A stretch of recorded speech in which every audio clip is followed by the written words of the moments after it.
Okay, सो ग्लाइकोकॉन्जुगेट्स को last lecture में हम लोगों ने पढ़ना शुरू किया था। हमने इसके बारे में सिर्फ इतनी सी इंफॉर्मेशन ली थी कि हमारे पास जो सेल की सरफेस के ऊपर कुछ रिसेप्टर्स होते हैं, दे आर ग्लाइकोकॉन्जुगेट्स, क्योंकि उन रिसेप्टर की नेचर प्योर प्रोटीन नहीं है, उन प्रोटीन के साथ उसके साथ ऊपर कार्बोहाइड्रेट्स भी अटैच्ड हैं।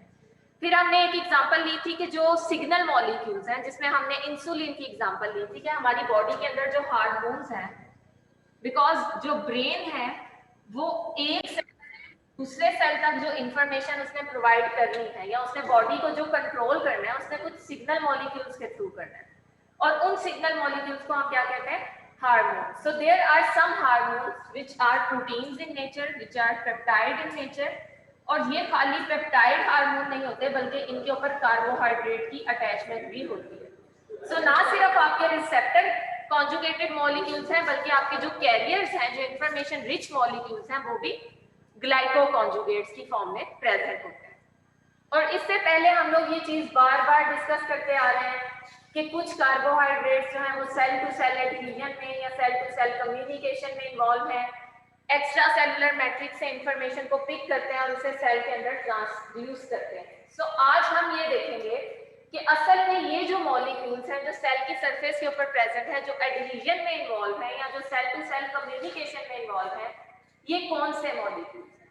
इसमें एक एग्जांपल आपने ये भी याद रखनी है कि हमारे जो रेड ब्लड सेल्स हैं, इन रेड ब्लड सेल्स के ऊपर हम कहते हैं कि we have two different types of the antigens, जो कि 4 ब्लड टाइप्स को स्पेसिफाई करते हैं। किसी ब्लड सेल के ऊपर अगर एंटीजन ए प्रेजेंट है तो आपका ब्लड ग्रुप ए होगा, अगर एंटीजन बी प्रेजेंट है तो ब्लड ग्रुप क्या होगा? बी होगा। अगर इनमें से कोई भी एंटीजन प्रेजेंट नहीं है तो आपका ब्लड ग्रुप ओ होगा, और अगर दोनों एंटीजन्स प्रेजेंट है तो ब्लड ग्रुप क्या होगा? ए बी होगा। इट मींस जो रेड ब्लड सेल्स हैं, इनकी सरफेस के ऊपर कुछ ऐसी चीज है जो कि एंटीजन्स को स्पेसिफाई करती है, कोई ऐसा सिग्नल प्रेजेंट है जो एंटीजन्स को स्पेसिफाई करती है।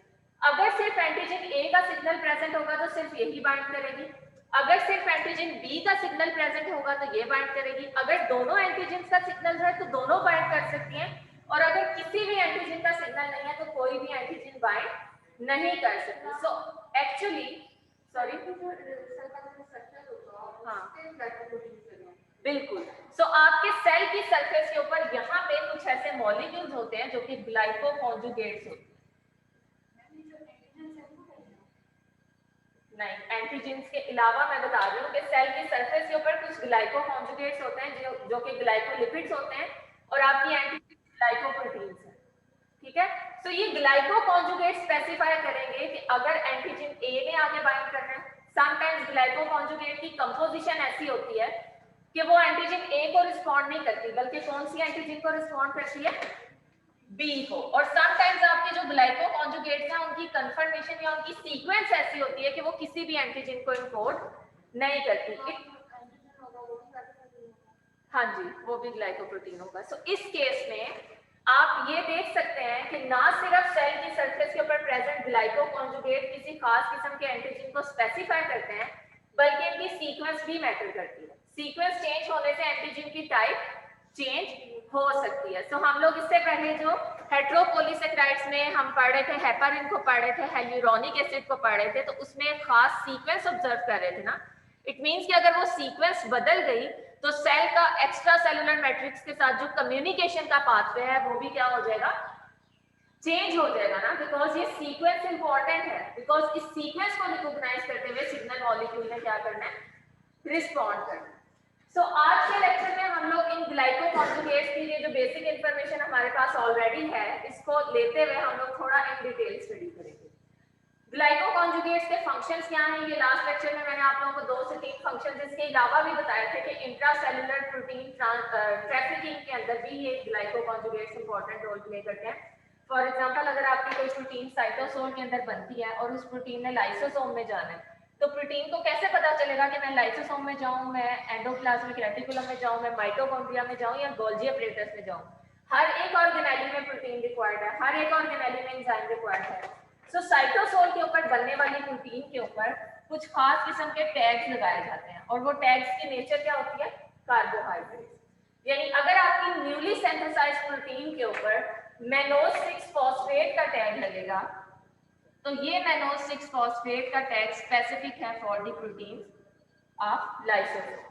तो ये बाकी कंपार्टमेंट्स में जाने की बजाय सीधा किस में जाएगी, लाइसोसोम में जाएगी, बिकॉज लाइसोसोम की सरफेस के ऊपर एक ऐसा रिसेप्टर है जो कि मैनोज 6 फॉस्फेट को देखता है, उसको रिकॉग्नाइज करता है और उस प्रोटीन के लिए अपने गेट्स को क्या कर देता है, ओपन कर देता है। तो आपके ये जो ग्लाइकोकॉन्जुगेट्स हैं ये cell to cell communication, cell recognition, cell के प्रॉपर फंक्शनिंग और इसके अलावा प्रोटीन की इंट्रासेलुलर ट्रैफिकिंग में इन्वॉल्व है। So there are multiple functions of glycoconjugates, इसलिए हमने इन ग्लाइकोकॉन्जुगेट्स को इन डिटेल स्टडी करना है। सो ग्लाइकोकॉन्जुगेट्स में अब अगर मैं थोड़ा सा स्लाइड से आप लोगों को इस चीज को एक्सप्लेन करता हूं और उसके बाद हम इनकी टाइप्स की तरफ मूव करते हैं। अगर हम ग्लाइकोकॉन्जुगेट्स की टाइप्स की बात करते हैं तो हमारे पास there are multiple different types of the glycoconjugates. Like आपके पास प्रोटियोग्लाइकेंस है, ग्लाइकोप्रोटीन्स है, ग्लाइकोलिपिड्स है, लिपोपॉलीसेकेराइड्स हैं। सो जितने भी आपके ग्लाइकोकॉन्जुगेट्स हैं उन बेसिकली ये तो हमें पता चल गया कि इसके अंदर इंफॉर्मेशन रिच मॉलिक्यूल प्रेजेंट होते हैं। सो ग्लाइकोकॉन्जुगेट्स के अंदर जो इंफॉर्मेशन रिच पोर्शन है दिस इज कार्बोहाइड्रेट।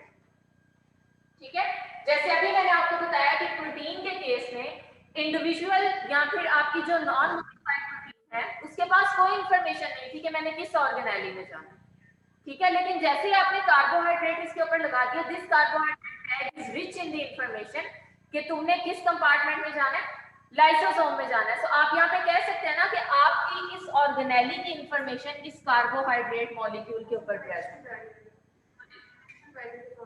बिल्कुल, कनेक्शन के तौर पे ये सेल्फ ऑर्गेनेलिस को इंफॉर्मेशन प्रोवाइड कर रहा है कि this protein is specifically made for this particular organelle.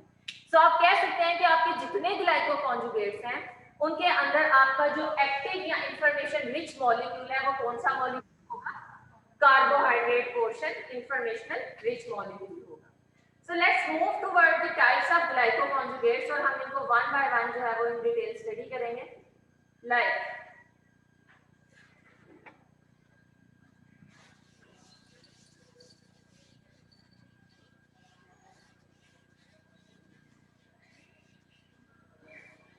In types में जो डिफरेंस है वो आप लोगों को पता होना चाहिए।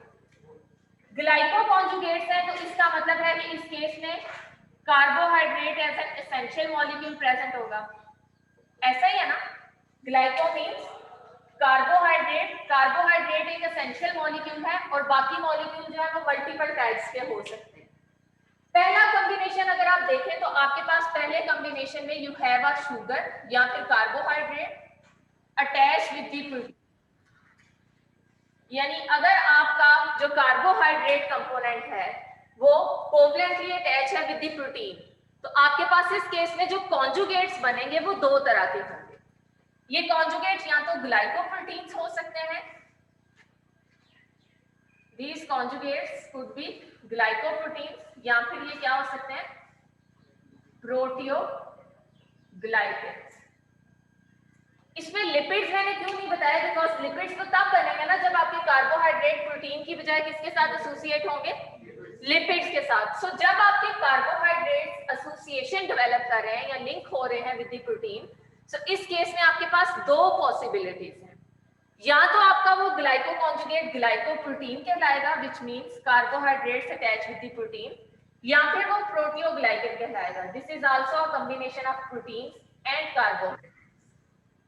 अब डिफरेंस क्या है ग्लाइकोप्रोटीन्स और प्रोटियोग्लाइकेंस में, ये आने वाली कुछ स्लाइड्स में या कुछ लेक्चर्स में आप लोगों को समझ में आ जाएगी, लेकिन अभी तक आप लोगों ने ये चीज माइंड में रखनी है कि जब भी कोई कार्बोहाइड्रेट प्रोटीन के साथ एसोसिएट होती है तो आपके पास दो पॉसिबिलिटीज होती हैं, ग्लाइकोप्रोटीन्स या फिर प्रोटियोग्लाइकेंस। इन दोनों के अंदर हम स्टेप वाइज डिफरेंसेस देखेंगे कि ग्लाइकोप्रोटीन किनको कहते हैं, प्रोटियोग्लाइकेंस किनको कहते हैं। लेकिन actually these two molecules, these two conjugated molecules are the combination of carbohydrates plus proteins। ये इनकी आइडेंटिटी है। फर्दर इनमें प्रेजेंट कार्बोहाइड्रेट की टाइप डिफरेंट हो सकती है। आप ये देख सकते हैं कि ग्लाइकोप्रोटीन में सिंपल ओलिगोसैकेराइड्स प्रेजेंट है, इसमें ग्लाइकोस अमाइनोग्लाइकेंस प्रेजेंट है। सो इस तरह से थोड़ी बहुत वेरिएशंस आएंगी, लेकिन इनकी जो बेसिक आइडेंटिटी है, जो बेसिक यूनिट ऑफ फॉर्मेशन है वो सेम होगा कि they have sugar plus proteins. Is it clear? Okay, so जी बच्चे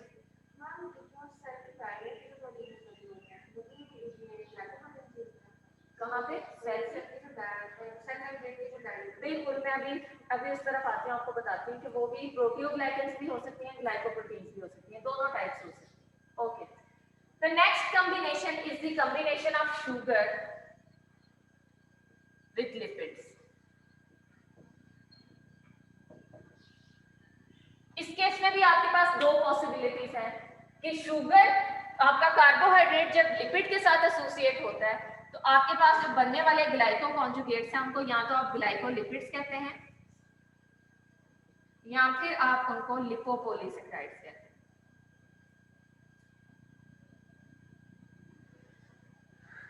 अगर इनकी आप यूनिट ऑफ फॉर्मेशन पे जाएं तो अगेन ग्लाइकोलिपिड्स में भी you have carbohydrate plus lipids और लिपोपोलीसेक्राइड में भी you have a carbohydrate polysaccharide as well as lipids. तो इनकी भी जो बेसिक आइडेंटिटी है वो सेम है, लेकिन आगे जैसे मैंने आप लोगों को पहले कहा है ग्लाइकोप्रोटीन्स और प्रोटियोग्लाइकेंस में कि फर्दर इनके अंदर वेरिएशंस आ सकती हैं on the basis of the types of the lipids to which these carbohydrates are attached या फिर on the basis of the sugar molecules which is specifically the part of glycolipids और लिपोपोलीसेक्राइड।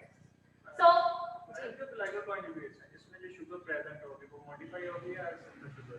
ये हमारे पास वेरिएशन आती है। कुछ हमारे पास ग्लाइकोप्रोटीन्स ऐसे हैं जिसमें सिंपल शुगर्स हैं, कुछ ऐसी हैं जिसमें मॉडिफाइड शुगर्स हैं, कुछ ऐसी हैं जिसमें आपके पास ग्लाइकोज अमाइनोग्लाइकेंस हैं। सो असल में ये मॉडिफिकेशन नेचर में रखी क्यों गई है? लाइक कार्बोहाइड्रेट्स को ही क्यों सिलेक्ट किया गया है as an information carrier, protein को क्यों सिलेक्ट नहीं किया गया या इसके अलावा किसी और मॉलिक्यूल को क्यों नहीं सिलेक्ट किया गया?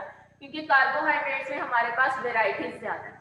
अगर आप न्यूक्लिक एसिड की बात करें तो न्यूक्लिक एसिड में you have only 4 types of the nucleotide और वो भी आपके पास मोस्टली जो है वो मॉडिफाइड नहीं होते। प्रोटीन्स की बात करें तो प्रोटीन्स में you only have 20 types of the amino acids, वो भी कितने पॉसिबल कॉम्बिनेशंस बना लेंगे ज्यादा से ज्यादा। लेकिन कार्बोहाइड्रेट्स के केस में आपके पास सिंपल शुगर्स हैं, आपके पास मॉडिफाइड शुगर्स हैं, आपके पास ग्लाइकोज अमाइनोग्लाइकेंस हैं, उनकी अरेंजमेंट के डिफर होने की वजह से आपके पास थाउजेंड्स ऑफ पॉसिबल कॉम्बिनेशंस बन सकते हैं। इट मींस कि एक इंफॉर्मेशन दूसरी इंफॉर्मेशन से डिफर कर सकती है। इसी को कहते हैं ना कि ये इंफॉर्मेशन रिच मॉलिक्यूल है, यानी सपोज आपके पास किसी एक सेल के ऊपर एक ही कार्बोहाइड्रेट का कंपोनेंट प्रेजेंट है, एक ही फॉर एग्जांपल पॉलीसेक्राइड प्रेजेंट है, दूसरे पे भी उसी मोनोमर से मिलकर बना हुआ पॉलीसेक्राइड प्रेजेंट है, लेकिन उनकी अरेंजमेंट्स डिफरेंट है। फॉर एग्जांपल यहाँ पे आपके पास कोई एसिडिक शुगर है, फिर अमाइनो शुगर है, फिर आपके पास हेपारिन प्रेजेंट है, इसी तरह से कोई एक डिफरेंट शुगर है। इसमें आपके पास हेपारिन पहले आ गया, एसिडिक शुगर बाद में आ गई है, अमाइनो शुगर, तो अरेंजमेंट बेशक वही कंपोनेंट है लेकिन अरेंजमेंट चेंज होने से उनकी इंफॉर्मेशन भी चेंज होती है। सो कार्बोहाइड्रेट्स को इसलिए as an information rich molecule select किया गया है because by using these carbohydrates molecule we can get multiple types of the information because we can have multiple types of arrangements, multiple types of combinations, ठीक है, जो कि amino acids और nucleic acids में possible नहीं। Okay, so let's move towards the major glycoconjugate जो कि हमने अब से ऑनवर्ड आगे वाले लेक्चर्स में डिस्कस करना है, एंड दिस इज प्रोटियोग्लाइकेन। सबसे पहले हमने कहां से स्टार्ट करना है, कौन से ग्लाइकोकॉन्जुगेट्स को डिस्कस करना है? प्रोटियोग्लाइकेंस को। सो ये चीज माइंड में रखनी है कि प्रोटियोग्लाइकेंस किस चीज के कंपोनेंट्स हैं? शुगर, सॉरी किस चीज से मिलके बने हुए हैं?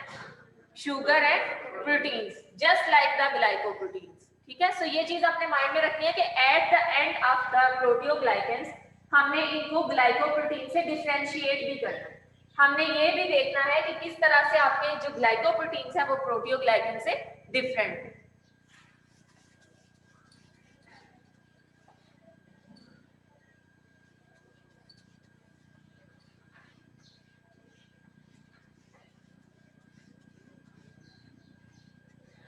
ओके, अब हमने देखना है कि प्रोटियोग्लाइकेन एक्चुअली है क्या। अभी तक जो हमारे पास इंफॉर्मेशन है उसके अकॉर्डिंग आप प्रोटियोग्लाइकेन के बारे में सिर्फ इतना ही जानते हैं कि ये आपके पास ग्लाइकोकॉन्जुगेट्स हैं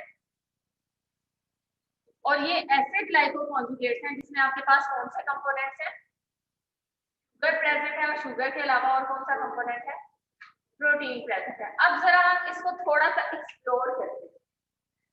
सो प्रोटियोग्लाइकेंस आपके पास ऐसे आप कह लें ग्लाइकोकॉन्जुगेट्स हैं जिसमें आपके पास एक कोर प्रोटीन प्रेजेंट होती है।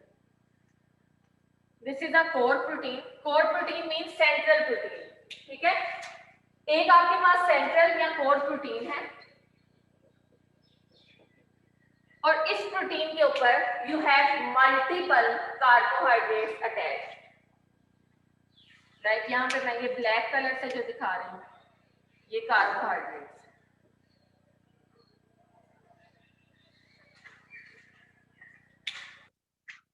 ठीक है, ये ब्लू कलर में मैंने एक प्रोटीन ड्रॉ की है और इस प्रोटीन के ऊपर ब्लैक कलर में मैं रिप्रेजेंट कर रही हूँ कि कार्बोहाइड्रेट्स अटैच हो गए. It is actually a conjugate of protein and carbohydrate. अब अगर हम प्रोटीन की सबसे पहले आइडेंटिटी देखते हैं कि एक्चुअली ये प्रोटीन कौन सी प्रोटीन है जिसके ऊपर कार्बोहाइड्रेट्स अटैच है. तो कोर प्रोटीन आपके पास मेम्ब्रेन प्रोटीन भी हो सकती है. मींस ये वो प्रोटीन है जो कि प्लाज्मा मेम्ब्रेन का पार्ट है, जैसे हमने रिसेप्टर्स के बारे में पढ़ा. और ये कोर प्रोटीन आपके पास सिक्रेटेड प्रोटीन भी हो सकती है, यानी फ्री प्रोटीन जो कि अटैच नहीं है विद मेम्ब्रेन. ठीक है, कोर प्रोटीन आपके पास एक प्रोटीन है जो कि या तो प्लाज्मा मेम्ब्रेन का पार्ट है या फिर ये साइटोसोल या एक्स्ट्रा सेलुलर मैट्रिक्स में फ्री फॉर्म में पड़ी है, usually extra cellular matrix. Secreted protein से इसलिए कहते हैं बिकॉज ये सेल ने एक्सक्रीट की है और कहां पे इसको सिक्रीट आउट किया है, एक्स्ट्रा सेलुलर मैट्रिक्स में अपनी सरफेस से बाहर. इन दोनों प्रोटीन के ऊपर आपके पास क्या चीज अटैच है, कार्बोहाइड्रेट अटैच है. और आपके पास प्रोटियोग्लाइकेंस में जो कार्बोहाइड्रेट्स कोर प्रोटीन के साथ अटैच होंगे, these carbohydrates will be sulfated glycose aminoglycan.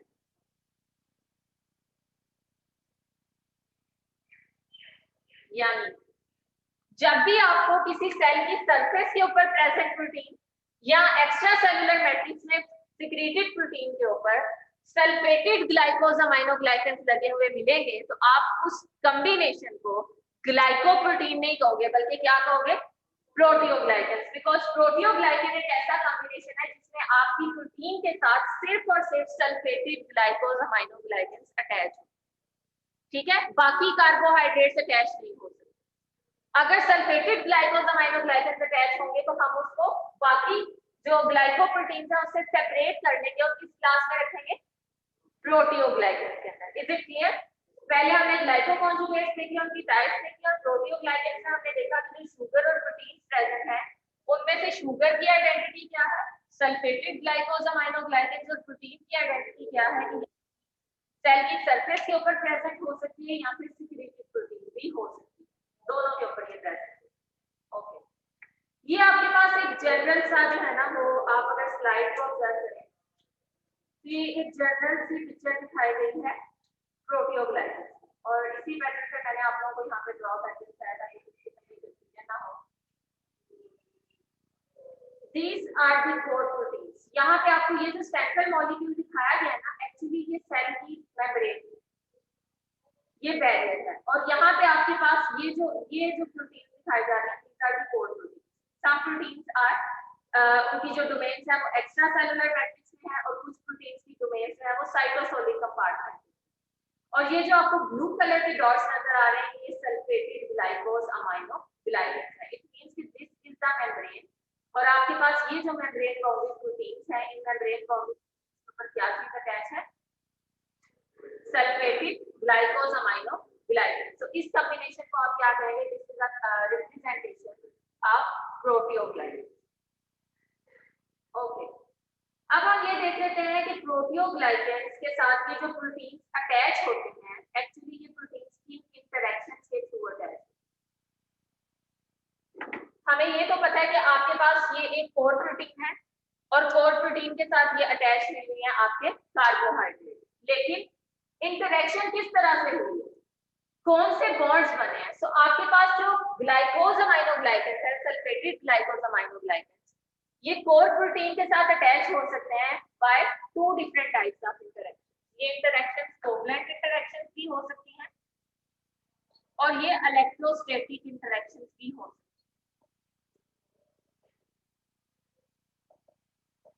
यानी प्रोटियोग्लाइकेंस के बारे में आपने पहली इंफॉर्मेशन देख ली कि ये किस चीज से मिलके बने हैं, शुगर एंड प्रोटीन. कौन सी प्रोटीन्स हैं?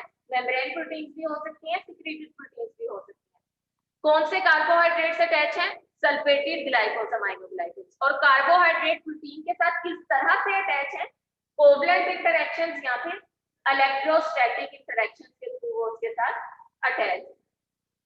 ओके, अब ये जो प्रोटियोग्लाइकेंस हैं इनका फंक्शन क्या है? आपने ये चीज ऑब्जर्व की कि ये अगर सेल की सरफेस है तो सेल की सरफेस पे प्रेजेंट कोई कोर प्रोटीन या एक्स्ट्रा सेलुलर मैट्रिक्स में प्रेजेंट कोई कोर प्रोटीन जो है वो प्रोटियोग्लाइकेन है। ये प्रोटियोग्लाइकेन है। तो इनका फंक्शन क्या है? इसका मतलब है कि अगर ये सेल की सरफेस पे या एक्स्ट्रा सेलुलर मैट्रिक्स में प्रेजेंट है तो ये किसी किस्म की इंफॉर्मेशन प्रोवाइड कर रही है ना मैट्रिक्स को, या फिर सेल की सरफेस को जो है वो किसी किस्म का सिग्नल प्रोवाइड कर रही है कि तुम्हें इस किस्म के मॉलिक्यूल के साथ इंटरेक्शन डेवलप करनी है। तो इन फंक्शंस को भी हम अभी थोड़ी देर में डिस्कस करते हैं कि इन प्रोटियोग्लाइकेन के फंक्शंस क्या हैं और ये किस तरह से एक्स्ट्रा सेलुलर मैट्रिक्स में डिफरेंट सिग्नल्स को रिस्पॉन्ड करते हैं, इन सेल्स में प्रेजेंट है और इन सिग्नल्स को रिस्पॉन्ड करते हैं। ओके, अब हम ये देख लेते हैं कि हमारे पास जो अटैचमेंट, पहले मैं पॉइंट ऑफ अटैचमेंट बताती हूँ उसके बाद में फंक्शंस की तरफ आती हूँ। पहली चीज मैंने आप लोगों के सामने डिस्कस की है इनकी components, protein type, sugar type and type of interaction. Now क्या कोर प्रोटीन के ऊपर किसी भी जगह के ऊपर आके ये ग्लाइकोसामाइनोग्लाइकेन से अटैच हो सकते हैं या फिर there are specific site of attachment? Specific sites होनी चाहिए ना, नॉन स्पेसिफिक अटैचमेंट तो पॉसिबल नहीं है। सो प्रोटीन के ऊपर ऐसी कौन सी पोजीशन है जिसके ऊपर आके इन कार्बोहाइड्रेट में अटैच? अगर नॉन स्पेसिफिक अटैचमेंट होती तो कोई से भी कार्बोहाइड्रेट आके लग सकते थे और किसी भी जगह पे लग सकते थे, लेकिन एक्चुअली हमारी जो कोर प्रोटीन है उसकी कोई खास सीक्वेंस है जिस सीक्वेंस को देखते हुए ये सल्फेटेड ग्लाइकोसामाइनोग्लाइकेंस वहां पे जाके क्या होंगे? अटैच होंगे। सो नॉन स्पेसिफिक अटैचमेंट नहीं है बल्कि सीक्वेंस स्पेसिफिक अटैचमेंट है यहाँ पे sulphated glycosaminoglycans. Like suppose you have a core protein, यहाँ पे ही proteins are made up of amino acid. तो अमाइनो एसिड आप लोगों ने पढ़ा होगा कि मल्टीपल टाइप्स के हैं, सीरीन है, डायसीन है, एलानिन है। सपोज आपके पास ये कोर प्रोटीन है और इसमें you have multiple amino acids which are linked with the peptide bond.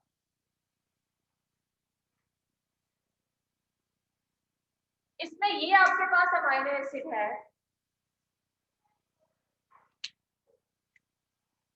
Serine, your next amino acid is glycine, yes, serine, glycine,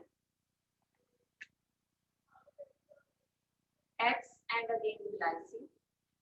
There is first alanine, proline, again serine, aspartic acid, glutamic acid and again C. और यहाँ पे suppose आपके पास glycine.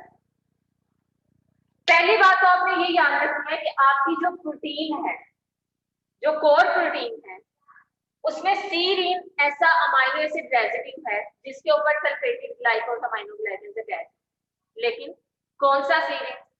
Serine तो यहाँ पे भी है, यहाँ पे भी है और यहाँ पे भी है। सो ऐसा सीरीन जिसके बिल्कुल आगे ग्लाइसिन है, उसके आगे X represent to any amino acid. यहाँ पे एलानिन भी हो सकता है, प्रोलीन भी हो सकता है, या बाकी जो 20 अमाइनो एसिड है उनमें से कोई सा भी अमाइनो एसिड हो सकता है, लेकिन उसके फौरन बाद ग्लाइसिन आना चाहिए, यानी this is the conserved sequence. अगर आपकी प्रोटीन में serine, glycine, X and glycine की सीक्वेंस प्रेजेंट होगी, so this serine is actually the attachment site for the sulfated glycosamine. अगर इस प्रोटीन में मल्टीपल पोजीशन के ऊपर ऐसी साइट आ रही है, फॉर एग्जांपल एक सीरीन यहाँ पे है, ग्लाइसिन है, इससे अगला अमाइनो एसिड दोबारा आपके पास X है और अगेन ग्लाइसिन है, तो अब ये भी आपके पास वही सीक्वेंस आ गया जो पहले थी। तो यहाँ पे भी सीरीन के ऊपर क्या चीज अटैच होगा? सल्फेटेड ग्लाइकोसामाइनोग्लाइकेन। So इस कोर प्रोटीन में actually you have two attachment sites for the sulfated glycosamine. समझ आइए? It means कि ग्लाइकोसामाइनोग्लाइकेन या कार्बोहाइड्रेट जब भी किसी दूसरे मॉलिक्यूल के ऊपर अटैच होते हैं तो वो अटैचमेंट नॉन स्पेसिफिक अटैचमेंट नहीं है, बल्कि उस मॉलिक्यूल के अंदर कुछ खास सीक्वेंसेस, कुछ खास उसके फीचर्स होते हैं जिसको ये देखते हैं, उनको रिस्पॉन्ड करते हुए ये वहां पे अटैच हो। सो हर एक चीज एक ऑर्डर में चल रही है, एक स्पेसिफिक पैटर्न में चल रही है, यहाँ पे नॉन स्पेसिफिसिटी कहीं पे भी नहीं।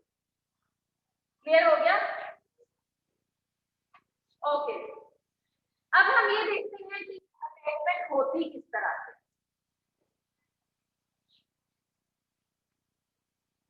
नोट करिए यहाँ तक। प्रोटियोग्लाइकन से हमने स्टार्ट किया था। Proteoglycan are the combination of sugar and protein. Sugar आपके पास सल्फेटेड ग्लाइकोज अमाइनोग्लाइकन्स हैं और प्रोटीन आपके पास मेम्ब्रेन प्रोटीन है या सिक्रीटेड प्रोटीन है। प्रोटीन के अंदर जहां पे आपके पास ये स्पेसिफिक सीक्वेंस प्रेजेंट होगी which is serine, glycine, X and glycine, this serine is the attachment site for the glycosaminoglycans. अगर 100 टाइम्स ये सीक्वेंस रिपीट होती है तो 100 सल्फेटेड ग्लाइकोसामिनोग्लाइकन्स अटैच होंगे, और अगर एक ही टाइम ये सीक्वेंस रिपीट हो रही है तो डेफिनेटली आपकी उस प्रोटीन के अंदर सिर्फ एक ही सल्फेटेड ग्लाइकोसामिनोग्लाइकन है वो अटैच होगा। अब क्या प्रोटीन और कार्बोहाइड्रेट के दरमियान जो इंटरेक्शन है उसे करवाने के लिए कोई हेल्पर मॉलिक्यूल यूज होता है? यस, होगा। यानी आपके पास यहाँ पे सल्फेटेड ग्लाइकोसामाइनोग्लाइकन्स हैं, ये डायरेक्टली प्रोटीन के साथ अटैच नहीं होती, बल्कि पहले यहाँ पे एक टेट्रासैकराइड ब्रिज बनता है। क्या बनता है? टेट्रासैकराइड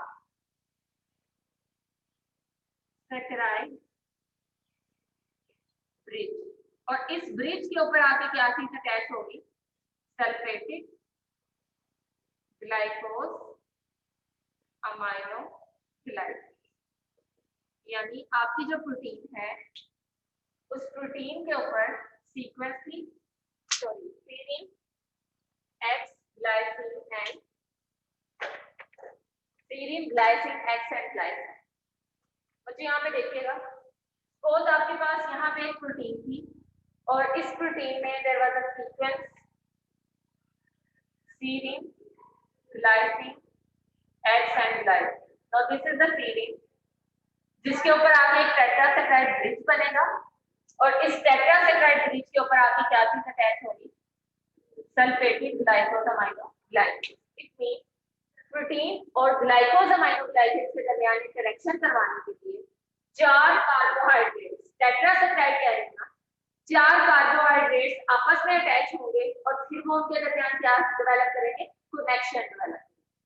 सो लेट्स सी कि वो कौन से कार्बोहाइड्रेट्स हैं जो कि प्रोटियोग्लाइकन्स में एज अ ब्रिज एक्ट करते हैं और ये किस तरह से जो है वो किल अटैच होते हैं। जो फोर प्रोटीन की सीक्वेंस होगी जी, ये प्रोटीन है उस पे अटैच। जी बच्चे, इसमें कोई कंफ्यूजन तो नहीं है?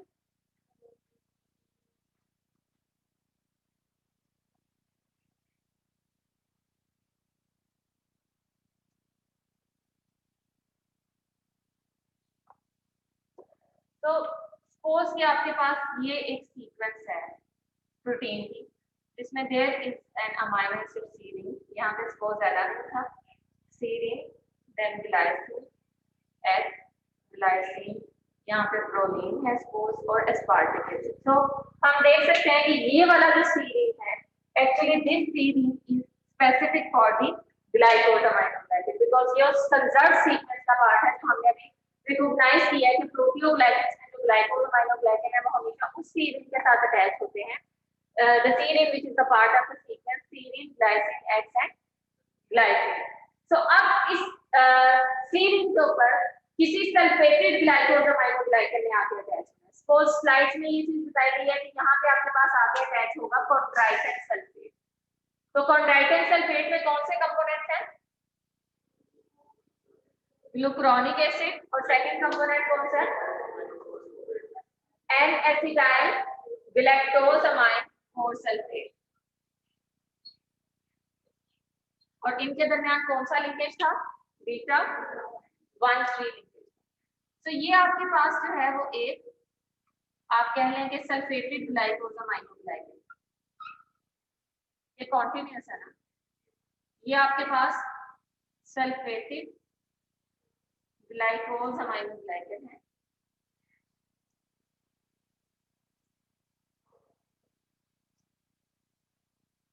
और इसका नेम क्या है, कॉन्ड्राइटन सल्फेट।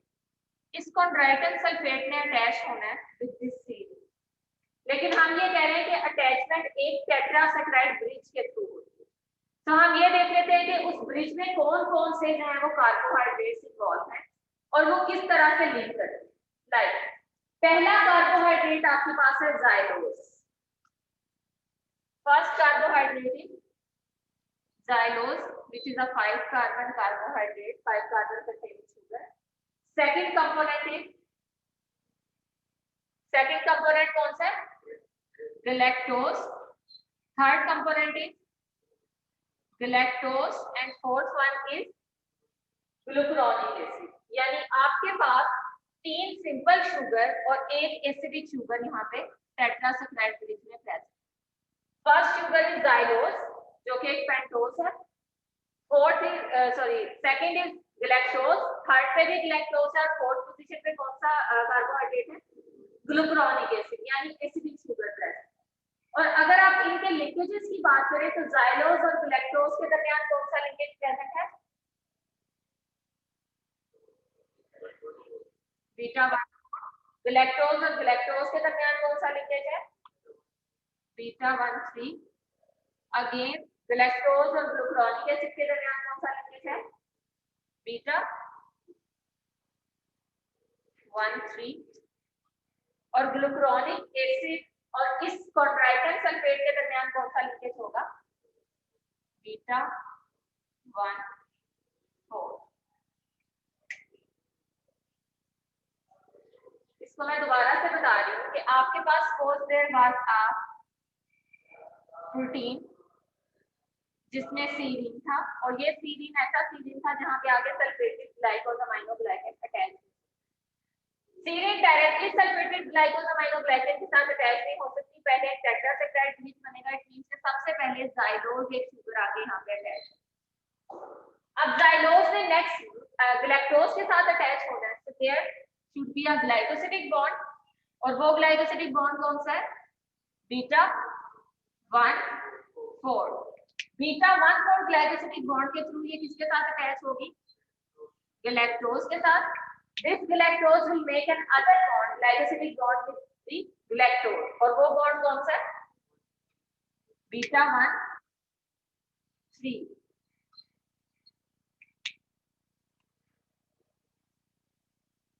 और इस गैलेक्टोज ने फोर्थ बॉन्ड किसके साथ बनाना है, ग्लूकुरोनिक एसिड के साथ। और ये बॉन्ड कौन सा होगा, 1,4 बीटा 1,3।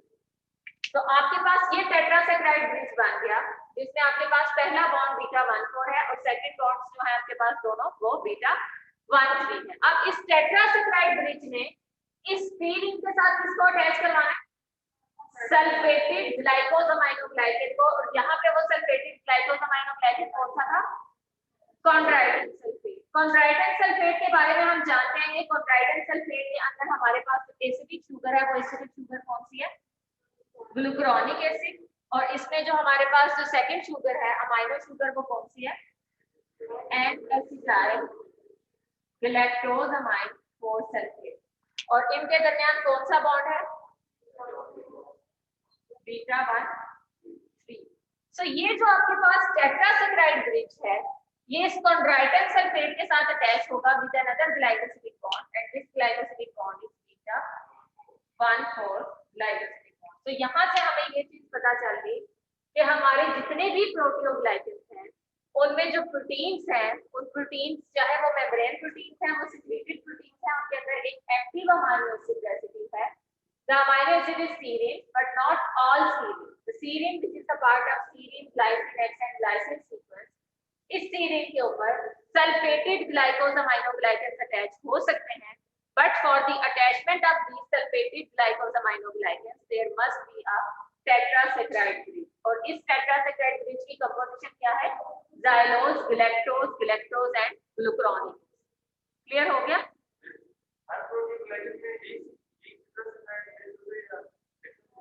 आपके पास जो सल्फेटेड ग्लाइकोसामाइनोग्लाइकेंस है वो डिफरेंट हो सकते हैं, लेकिन जो ब्रिज और जो प्रोटीन की सीक्वेंस है वो सेम है। डिफरेंस किसकी वजह से आएगा? ग्लाइकोज अमाइनो ग्लाइकेन। इसमें कोई कंफ्यूजन तो नहीं है?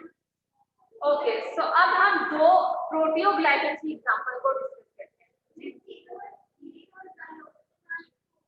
ये ग्लाइकोसिडिक बॉन्ड तो नहीं होगा ना, ये आपके पास यहाँ तो इलेक्ट्रोस्टैटिक इंटरेक्शन होगी या कोवलेंट इंटरेक्शन।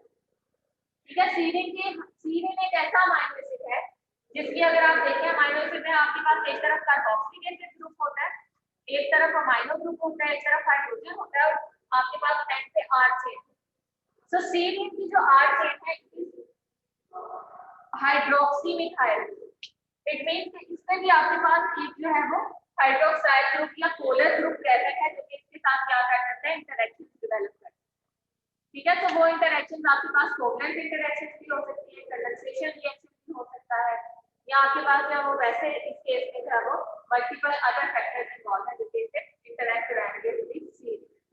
क्लियर हो गया? ओके, रिवाइज कराने की जरूरत। अब हम प्रोटियोग्लाइकेंस की जो है वो फर्दर टाइप्स देख लेते हैं। अब प्रोटियोग्लाइकेंस की टाइप्स को देखते हैं। लाइक अगर किसी प्रोटियोग्लाइकेन में कॉन्ड्राइटन सल्फेट अटैच है तो ये आपके पास एक डिफरेंट टाइप होगी, व्हिच मींस कॉन्ड्राइटन सल्फेट प्रोटियोग्लाइकेन। अगर किसी प्रोटियोग्लाइकेन में आपके पास यहाँ पे हेपारिन अटैच हो गया, हेपारिन भी सल्फेटेड ग्लाइकोजामाइनो ग्लाइकेन है, तो वो प्रोटियोग्लाइकेंस कौन सी होंगी? Heparin sulphated प्रोटियोग्लाइकेंस,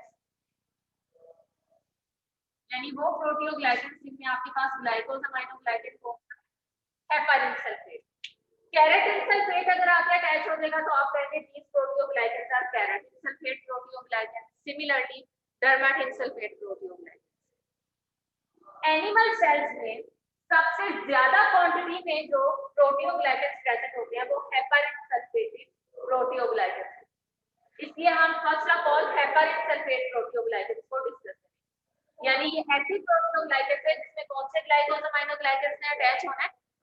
heparin sulphate. Clear हो गया?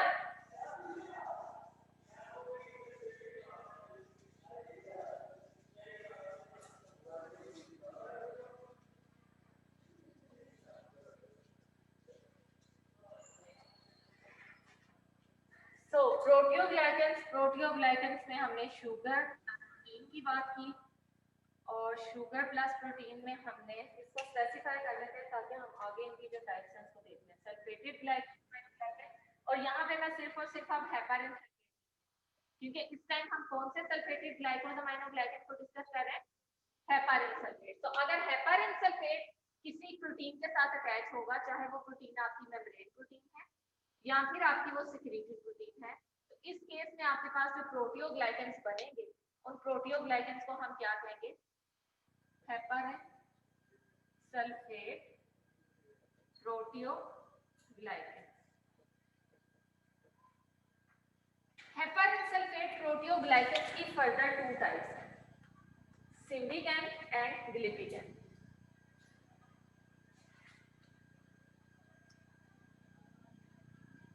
सिंडिकेन एंड ग्लिपिकेन। इस पैटर्न को देख लें ताकि आप लोगों को समझ आ जाए कि सिंडिकेन और ग्लिपिकेन एक्चुअली प्रोटियोग्लाइकेंस ही हैं, लेकिन ये ऐसे प्रोटियोग्लाइकेंस हैं जिसमें कौन सा ग्लाइकोजामाइनो ग्लाइकेन प्रेजेंट है? Heparin sulphate. So syndecans and glypicans are actually the sub types of the heparin sulphated proteoglycans. So अब बच्चों आपने क्या देखना है कि इनमें बेसिक डिफरेंस किस चीज का आता है। लाइक सिंडिकेन्स और ग्लिपिकेन्स है क्या है, इनमें प्रोटीन किस किस्म की है और इनमें जो अटैच कार्बोहाइड्रेट्स हैं वो किस किस्म की। पहले तो आप मुझे ये बताएं कि आप लोगों को मेम्ब्रेन प्रोटीन्स और लिपिड एंकर्ड प्रोटीन्स का आइडिया है? Transmembrane proteins, lipid anchored proteins नहीं?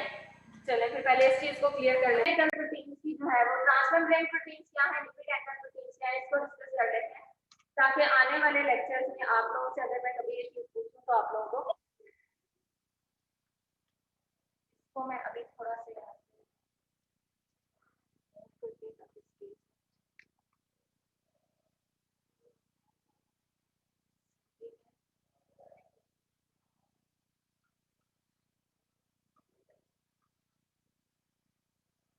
जो हम सबको पता है कि जितने भी जो एनिमल सेल्स हैं उन सेल्स की सरफेस के ऊपर एक बैरियर प्रेजेंट होता है और उस बैरियर को हम क्या कहते हैं, प्लाज्मा मेम्ब्रेन या फिर सेल मेम्ब्रेन। उस प्लाज्मा मेम्ब्रेन या सेल मेम्ब्रेन की कंपोजिशन क्या होती है,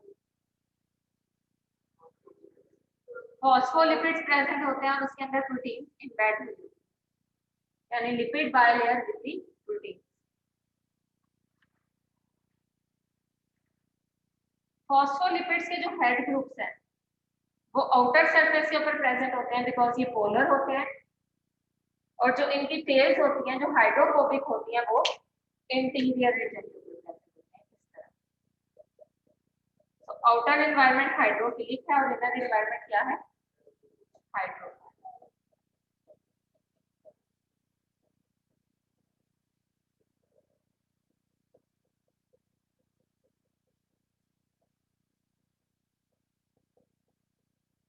तो इन लिपिड्स के अंदर आपके पास जो है वो प्रोटीन्स भी प्रेजेंट है।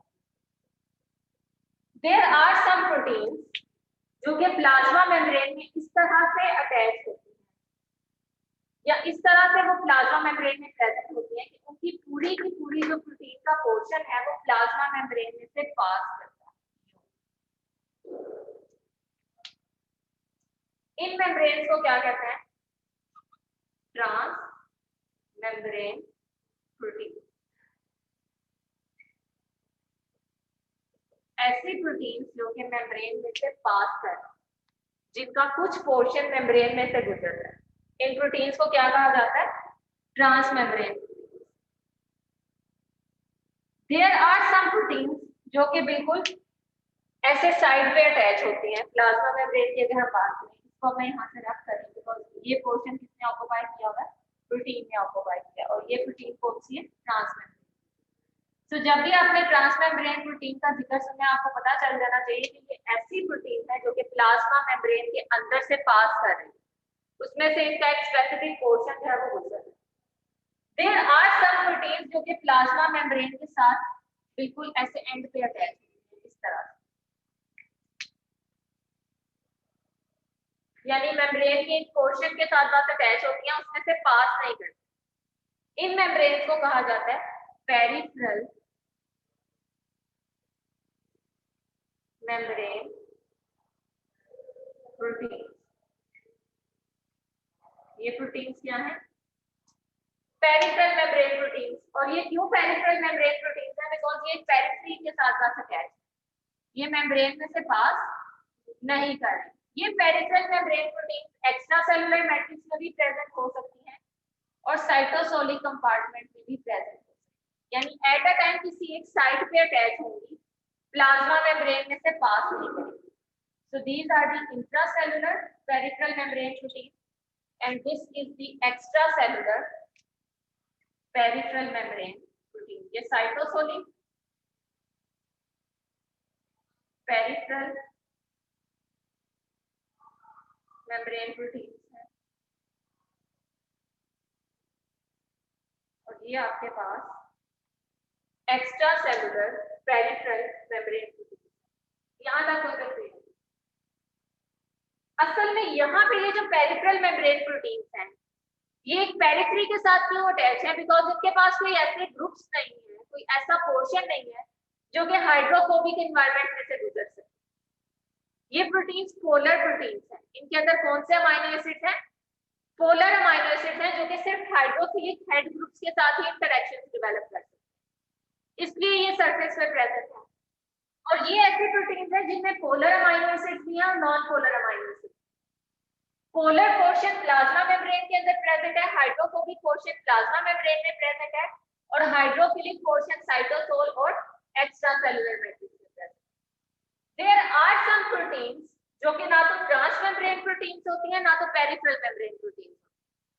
ये ऐसी प्रोटीन्स होती हैं जो कि प्लाज्मा मेम्ब्रेन के साथ तब तक अटैच नहीं हो सकती जब तक इन्हें कोई सपोर्ट ना मिले, जब तक इन्हें कोई एंकर मॉलिक्यूल ना मिले। नहीं, रिसेप्टर मोस्टली आपके ट्रांस मेम्ब्रेन प्रोटीन, ठीक है। तो इन प्रोटीन्स को हम कहते हैं लिपिड एंकर्ड प्रोटीन, यानी आपकी जो प्लाज्मा मेम्ब्रेन है, फॉर एग्जांपल अगर मैं इसको थोड़ा सा मेम्ब्रेन को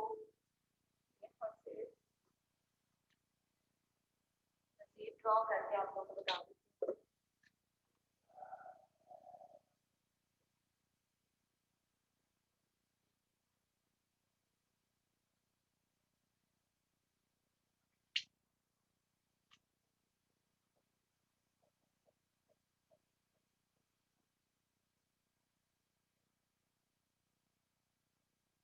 इस केस में आपके पास कोई एक ऐसी प्रोटीन है जो कि प्लाज्मा मेम्ब्रेन के साथ डायरेक्टली अटैच नहीं हो सकती, बल्कि there will be a lipid, और वो लिपिड कौन सा होगा, जो कि आपके फॉस्फोलिपिड के साथ अटैच है। This is an anchorage molecule. ठीक है, ये लिपिड इसको सपोर्ट प्रोवाइड करेगा। इस तरह की प्रोटीन्स को आप क्या कहोगे, लिपिड एंकर्ड प्रोटीन। ऐसी प्रोटीन्स जो कि प्लाज्मा मेम्ब्रेन के साथ अटैच है with the help of a lipid molecule. अब डिपेंड करता है कि वो लिपिड मॉलिक्यूल कौन सा है। जैसे आप लोग अगर बुक में प्रोटियोग्लाइकेंस में सिंडिकेंस या ग्लूपिकेंस पढ़ेंगे तो उसमें आप ये चीज पढ़ेंगे कि सम टाइम आपका एक खास किस्म का लिपिड मॉलिक्यूल है जो कि सपोर्ट प्रोवाइड करता है प्रोटीन्स को, और उस लिपिड का नाम क्या है, फॉस्फेटिडाइल। फॉस्फोलिपिड है फॉस्फेटिडाइल इनोसिटोन, ये लिपिड का नाम है। हाँ जी, फॉस्फेटिडाइल इनोसिटोन। और यूजुअली ये फॉस्फेटिडाइल इनोसिटोन ग्लाइकोसाइलेटेड होता है, तो इसलिए हम इस एंकर मॉलिक्यूल को समटाइम्स, यहाँ पे मैं ग्लाइकोसाइलेटेड भी लिख देती हूँ, इस एंकर मॉलिक्यूल को समटाइम्स जीपीआई लिंकर भी है। और ये प्रोटीन्स कौन सी प्रोटीन्स होंगी फिर, जीपीआई लिंक्ड प्रोटीन या जीपीआई एंकर।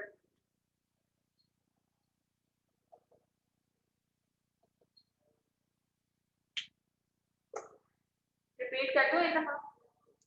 ओके, हम लोग ने एक्चुअली हेपारिन सल्फेट को पढ़ना है और उनकी टाइप्स देखनी है, जिसमें सेंटिकेंस और डुप्लीकेंस आती है। लेकिन उससे पहले मैं आप लोगों को बता रही हूँ कि प्लाज्मा मेम्ब्रेन में जो प्रेजेंट लिपिड है वो कितनी टाइप्स के होते हैं। लाइक आपके पास जो प्लाज्मा मेम्ब्रेन का बेसिक स्ट्रक्चर है उसमें एक लिपिड बायलेयर प्रेजेंट होती है, और लिपिड बायलेयर के साथ प्रोटीन्स होती है। वो प्रोटीन या तो बायलेयर से पास कर सकती है, या उसकी एक पेरिफेरी के साथ अटैच होती है, या फिर कोई लिपिड मॉलिक्यूल उस प्रोटीन को एंकरेज प्रोवाइड करता है, वो उसके साथ अटैच होती है। ऐसी सारी की सारी प्रोटीन्स जो कि प्लाज्मा मेम्ब्रेन में से पास कर सकती हैं, प्रोटीन्स को हम कहते हैं ट्रांसमेम्ब्रेन प्रोटीन्स। और इन प्रोटीन्स के दो पोर्शन होते हैं, हाइड्रोफोबिक और hydrophilic. Hydrophobic portion plasma membrane के अंदर एम्बेड हुआ हुआ है, और हाइड्रोफिलिक पोर्शन या तो साइटोसोल में है या एक्स्ट्रासेलुलर मैट्रिक्स। ठीक है, दूसरी आपके पास है peripheral membrane proteins. Peripheral membrane proteins ऐसी हैं जो कि यूजुअली पोलर इन नेचर है, ये सेल की सरफेस के ऊपर ही रहते हैं, ये अंदर हाइड्रोफोबिक एनवायरनमेंट में नहीं जाते। इस केस में आपकी पेरिफेरल मेम्ब्रेन प्रोटीन एक खास साइट के साथ अटैच होगी। अगर वो साइट साइटोसोल है तो आप इन्हें कहेंगे कि these are the cytosolic peripheral membrane proteins, और अगर ये एक्स्ट्रा सेलुलर साइट के ऊपर अटैच है तो आप कहेंगे कि these are the extracellular extracellular peripheral membrane protein. Third type मैंने आपको बताई है कि there are specific type of the protein जो कि प्लाज्मा मेम्ब्रेन से ना तो गुजर सकती है ना ही पेरिफेरी में अटैच होती है, बल्कि इन प्रोटीन्स को अटैच होने के लिए कोई सपोर्ट चाहिए, और वो सपोर्ट कौन प्रोवाइड करेगा, एक खास किस्म का एंकर मॉलिक्यूल है। उस एंकर मॉलिक्यूल की नेचर क्या है, इट इज लिपिड। ठीक है, और मैंने यहाँ पे उस एंकर मॉलिक्यूल को डिफाइन कर दिया कि वो एक खास किस्म का लिपिड है, and the name of this lipid is glycosylated phosphatidyl inositol, जो कि एक फॉस्फोलिपिड है। तो इस तरह की प्रोटीन को आप लिपिड एंकर्ड प्रोटीन कहते हैं, और अगर लिपिड का नेम आपको पता है तो आप वो लिखिए, जीपीआई एंकर्ड प्रोटीन। क्लियर हो गया, प्रोटीन का नहीं, ये लिपिड का नहीं है, glycosylated phosphatidyl इनोसिटोन, GPI.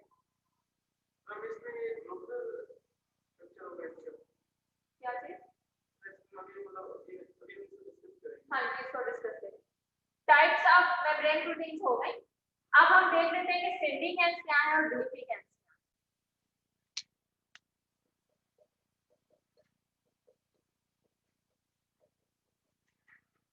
प्रोटियोग्लाइकेंस are actually the combination of sugar and protein. Sugar हमारे पास सल्फेटेड ग्लाइकोज अमीनो ग्लाइकेंस है, और इस केस में जो हम सल्फेटेड ग्लाइकोसामाइनोग्लाइकन की बात कर रहे हैं वो कौन सा ग्लाइकोसामाइनोग्लाइकन है? Heparin sulphate. हेपारिन सल्फेट अगर किसी मेम्ब्रेन प्रोटीन या सिक्रीटेड प्रोटीन के साथ अटैच होगा तो बनने वाले प्रोटियोग्लाइकन को हम क्या कहेंगे? Heparin sulphate proteoglycan. और हेपारिन सल्फेट प्रोटियोग्लाइकन की टू टाइप्स हैं, पहली सिंडिकेन और दूसरी ग्लिपिकेन। अब सिंडिकेन में क्या होता है कि सिंडिकेन में आपके पास एक ट्रांसमेम्ब्रेन प्रोटीन है, यानी ये ऐसे प्रोटियोग्लाइकन है जिसमें आपकी कोर प्रोटीन की नेचर क्या होगी? ट्रांसमेम्ब्रेन। अब ये साथ साथ आप लिखते जाएं, इसको नोट करते जाएं कि सिंडिकेन और ग्लिपिकेन में फर्स्ट डिफरेंस तो हमारे पास आ गया कोर प्रोटीन। इस केस में आपके पास सिंडिकेन में कोर प्रोटीन की नेचर क्या है? Core protein will always be a transmembrane protein, यानी कभी भी ये सिक्रीटेड प्रोटीन नहीं होगी बल्कि हमेशा कौन सी प्रोटीन होगी? Transmembrane protein. दूसरी तरफ आप ग्लिपिकेंस में देख रहे हैं कि ग्लिपिकेंस के केस में आपके पास जो प्रोटीन होगी वो लिपिड एंकर्ड प्रोटीन। आपके पास यहाँ पे एक जीपीआई एंकर होगा और इस जीपीआई एंकर के साथ आपके पास एक प्रोटीन अटैच है। दिस इज द प्रोटीन और ये ब्लैक कलर में आपके पास क्या है? जीपीआई। और यहाँ पे आप प्रोटीन्स के अंदर डाइसल्फाइड ब्रिजेस देख रहे हैं।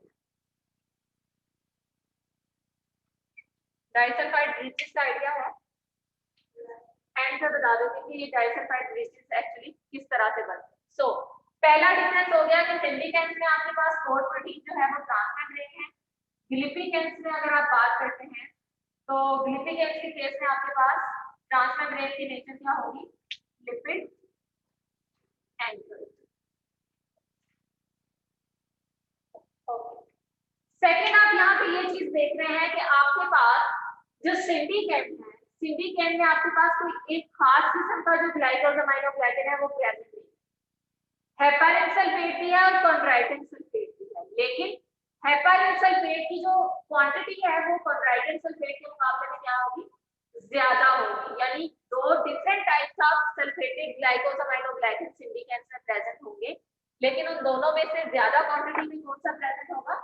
Heparin sulphate. So first of all आपने कहा कि सिंडिकेट में you have a transmembrane core protein, और इस ट्रांसमेम्ब्रेन कोर प्रोटीन का जो extra cellular portion, transmembrane protein का मैंने आपको कहा था ना कि प्लाज्मा मेम्ब्रेन में से पास करती है, इसके दो एंड्स होते हैं, एक साइटोसोलिक एंड, साइटोसोलिक एंड को यूजुअली हम कहते हैं कार्बोक्साइल टर्मिनस, और एक्स्ट्रा सेलुलर एंड को हम कहते हैं अमाइनो टर्मिनस। ट्रांसमेम्ब्रेन प्रोटीन का वो पोर्शन जो साइटोसोल में है वो कौन सा पोर्शन है? Carboxyl terminus. और जो पोर्शन आपका एक्स्ट्रा सेलुलर मैट्रिक्स में है वो कौन सा पोर्शन है? Amino terminus. अमाइनो टर्मिनस और कार्बोक्साइल टर्मिनस का आइडिया है? नहीं? चलिए फिर मैं पहले ये बता देती हूँ, नेक्स्ट लेक्चर में हम सिंडिकेट और ग्लिपिकेन को डिस्कस करेंगे, ठीक है? एक ये बता देती हूँ और एक डाइसल्फाइड ब्रिजेस का बता देती हूँ ताकि आप लोगों को इन चीजों की समझ आ जाए।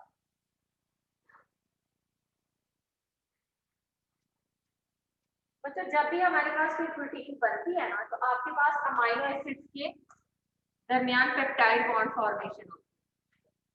अमाइनो एसिड का अगर आप स्ट्रक्चर देखें ना, इसको जल्दी से कवर करते हैं, तो एक अमाइनो एसिड में आपके पास एक कार्बन एटम होता है, एक तरफ अमाइनो ग्रुप होता है, एक तरफ हाइड्रोजन है, एक तरफ कार्बोक्साइल ग्रुप है और एक तरफ आर चेन है। अब आर चेन को मैं यहाँ पे स्पेसिफाई नहीं करूँ।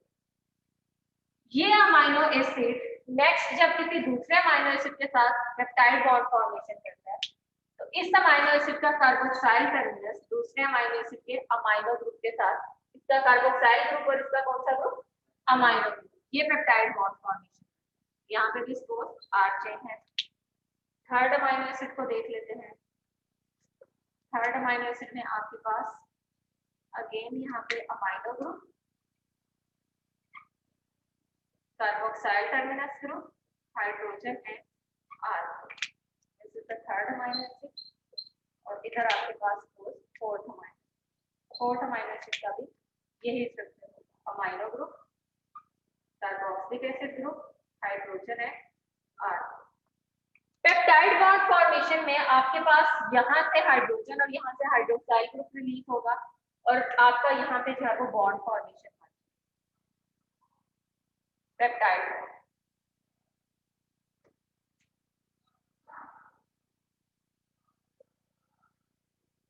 एक अमाइनो एसिड दूसरे अमाइनो एसिड के साथ स्ट्रक्चर करने की जरूरत है, मैं सिर्फ आप लोगों को एक चीज समझा रहा हूँ।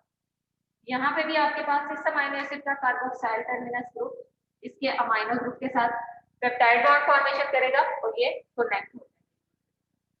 यहाँ पे भी आपके पास अमाइनो ग्रुप और कार्बोक्साइल टर्मिनस और इनके दरमियान अगेन पेप्टाइड बॉन्ड फॉर्मेशन और आपके यहाँ पे 4 डिफरेंट अमाइनो एसिड जो है वो एक दूसरे के साथ लिंक हो गए। इसी तरह से प्रोटीन की जो चेन है वो बनती जाएगी, इलॉन्गेट होती जाएगी। जब आपके पास प्रोटीन बनती है तो आप एक चीज ऑब्जर्व करते हैं कि इस प्रोटीन के बिल्कुल स्टार्ट में एक ऐसा अमाइनो एसिड है जिसका अमाइनो ग्रुप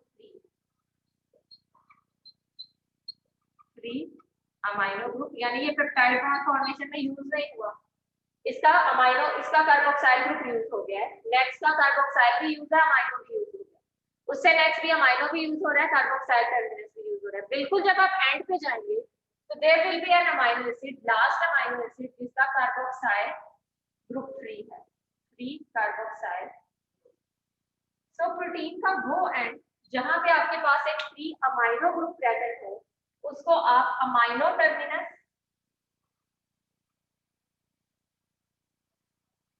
या फिर एंड टर्मिनस, और प्रोटीन का वो एंड जहां पे एक कार्बोक्साइल ग्रुप 3 हो उसको आप कार्बोक्साइल टर्मिनस या फिर सी टर्मिनस।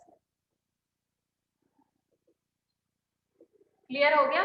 तो अभी जो मैं ग्लिपिंग टाइप में आप लोगों को वो एक प्रोटीन दिखा रही थी, इसका मतलब है कि साइटोसोल में उसका कौन सा टर्मिनस है, कार्बोक्साइल टर्मिनस, और एक्स्ट्रा सेलुलर मैट्रिक्स में उसका कौन सा टर्मिनस है, अमाइनो टर्मिनस। तो इस तरह से मैं इस चीज को एक्सप्लेन करूंगी। सेकंड हमने क्या देखा था, डाइसल्फाइड बेसिस, यही था ना। आपके पास जब कोई प्रोटीन बनती है तो आपको ये पता है कि प्रोटीन जो है वो अपनी लीनियर फॉर्म में नहीं रहती बल्कि उसकी 3 डायमेंशनल फोल्डिंग भी होती है। यानी ये आपके पास एक प्रोटीन बनी लीनियर, उसके बाद उसमें अल्फा हेलिसेस बने और फाइनली वो अपनी ग्लोब्यूलर फॉर्म में चली, ऐसे ही होता है ना, इसको हम कहते हैं 3 डायमेंशनल फोल्डिंग। इस 3 डायमेंशनल फोल्डिंग में जो आपके अमाइनो एसिड्स हैं इनके R चेन्स के दरमियान क्या होती है, इंटरैक्शन। सपोज आपके पास प्रोटीन में एक अमाइनो एसिड है 16, this is the amino group, this is hydrogen, this is carboxylic acid. अब यहाँ पे मैं इसको बॉन्ड फॉर्मेशन दूंगी। यहाँ पे आपके पास सपोज अमाइनो एसिड है ग्लाइसिन, ग्लाइसिन की साइड चेन में हाइड्रोजन प्रेजेंट। अगला अमाइनो एसिड आपके पास है सिस्टीन, अगला अमाइनो एसिड कौन सा है, इसमें आपके पास थायोल ग्रुप प्रेजेंट है, SH ग्रुप।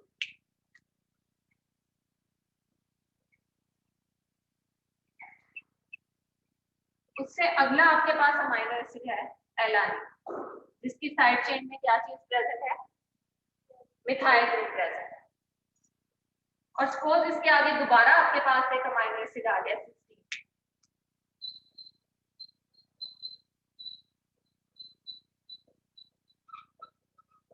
अब इस अमाइनो एसिड की साइड चेन और इस अमाइनो एसिड की साइड चेन में एक थायोल ग्रुप प्रेजेंट है। SH ग्रुप को आप क्या कहते हो, थायोल ग्रुप कहते हो। ये भी सिस्टीन है, ये भी सिस्टीन।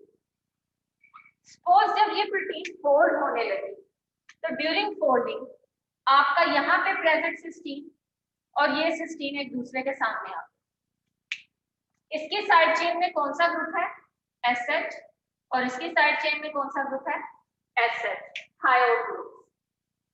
ये ग्रुप जो है ये ऑक्सीडाइज हो सकते हैं।